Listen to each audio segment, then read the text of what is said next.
Panorama group, जो सोचता है वो करता है। लगभग 13-14 महीने के बाद एक बार फिर से हलचल तेज हो गई है बिहार की राजनीति में। आपको बता दें कि बिहार की राजनीति में आज से 13-14 महीने पहले सरकार बदली थी।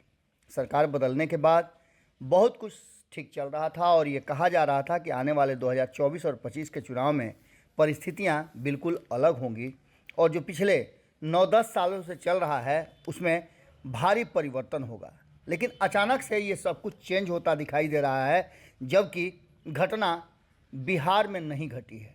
देश के 5 राज्यों के चुनाव के परिणाम आने के बाद अचानक से जनता दल यूनाइटेड में हलचल तेज हो गई है। जनता दल यूनाइटेड के भीतर इस बात को लेकर के अब 2 खेमे तो पहले से थे ही, ये दोनों खेमे अलग अलग दिशा में बात करना शुरू कर चुके हैं। एक तरफ जहां अशोक चौधरी और नीतीश कुमार के करीबी गुट हैं, वो इस जीत और हार को लेकर के अपनी प्रतिक्रिया दे रहे हैं, जिसमें कांग्रेस कटघरे में है। तो वहीं दूसरी तरफ आपको बता दें कि जो लोग भी इस बात को लेकर के और भारतीय जनता पार्टी की जीत और कांग्रेस की हार को लेकर के अपनी प्रतिक्रिया दे रहे हैं, उनको ये दूसरा गुट है वो कहीं ना कहीं कटघरे में खड़ा कर रहा है और इस्तीफा तक देने की बात कर रहा है। सबसे पहले हम शुरुआत करते हैं, जदयू के सांसद हैं सीतामढ़ी से सुनील कुमार पिंटू। सुनील कुमार पिंटू ने जदयू सांसद होते हुए जिस तरह की अपनी प्रतिक्रिया दी, उसको लेकर के पहले भी विवाद होते रहे हैं, लेकिन इस बार उन्होंने साफ तरीके से ये कहा, मोदी है तो मुमकिन है चल गया। यानी कि 5 राज्यों में जो चुनाव हुए उसमें से 3 राज्यों में भारतीय जनता पार्टी की सरकार बनने के बाद अब आमने सामने हो गई है जदयू।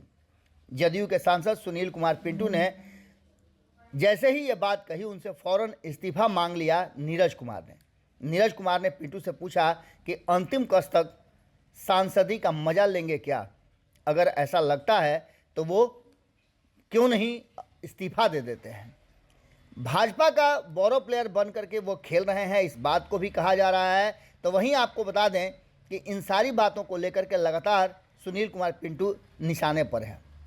आपको बता दें कि पिछली लोकसभा चुनाव में नामांकन के आखिरी दिन भाजपा ने मुझे जदयू का उम्मीदवार बनने को कहा था। मुख्यमंत्री नीतीश कुमार ने अमित शाह से मुझे मांगा था।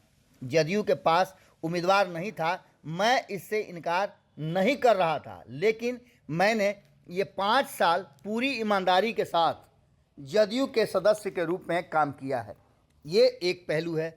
दूसरा पहलू आपको बता दें कि जिस तरह से अब अशोक चौधरी और विजय कुमार चौधरी का बयान आया है, वो भी काफ़ी कुछ कह रहा है। इससे पहले हमने आपको बताया था कि केसी त्यागी जो नीतीश कुमार के माउथ हैं, उन्होंने तो दिल्ली बैठे बैठे ही कांग्रेस को पूरी तरह से एक्सपोज कर दिया।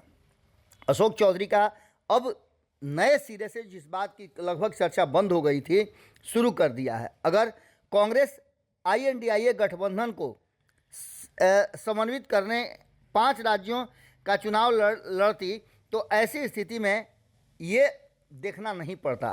नीतीश कुमार, ममता बनर्जी तथा अन्य सभी लोग भी चुनाव प्रचार करते तो स्थितियां बदल सकती थी। इसके साथ साथ उन्होंने कहा है कि प्रधानमंत्री की सारी खूबियां नीतीश कुमार के भीतर है। इस कांग्रेस की एरोगेंसी ने और ओवर कॉन्फिडेंट ने कहीं ना कहीं INDIA गठबंधन को पूरी तरह से एक्सपोज कर दिया है। और इन सारी बातों को लेकर के उन्होंने कहा कि जिस तरह से कांग्रेस बार्गेनिंग पावर के लिए ये सब कुछ कर रही थी, अचानक से सबको पीछे ढकेल दिया है। इसके साथ साथ आपको बता दें, अशोक चौधरी का अब नया एंगल जो है वो है नीतीश कुमार के हाथ में कमान देने का। अब देखना दिलचस्प होगा कि नीतीश कुमार के हाथ में कमान मिलता है कि नहीं मिलता है, लेकिन इस परिणाम के बाद जिस तरह से लालू प्रसाद यादव पूरी तरह से गुमसुम है, चुप्पी साधे हुए हैं, वो एक अलग कहानी कह रहा है। दूसरी तरफ आपने नीतीश कुमार का भी कोई बयान नहीं सुना होगा। कहा यह जा रहा है कि उनकी तबीयत नासाज है, जिसके चलते वो कोई भी प्रतिक्रिया नहीं दे पा रहे हैं। लेकिन वहीं विजय कुमार चौधरी जो नीतीश कुमार के करीबियों में से एक हैं, उन्होंने स्पष्ट कहा है कि घटक दलों के बीच समझदारी बढ़ानी होगी। कांग्रेस को बड़े दल होने के नाते उदार एवं सामंजस्यशील रुख अपनाना होगा।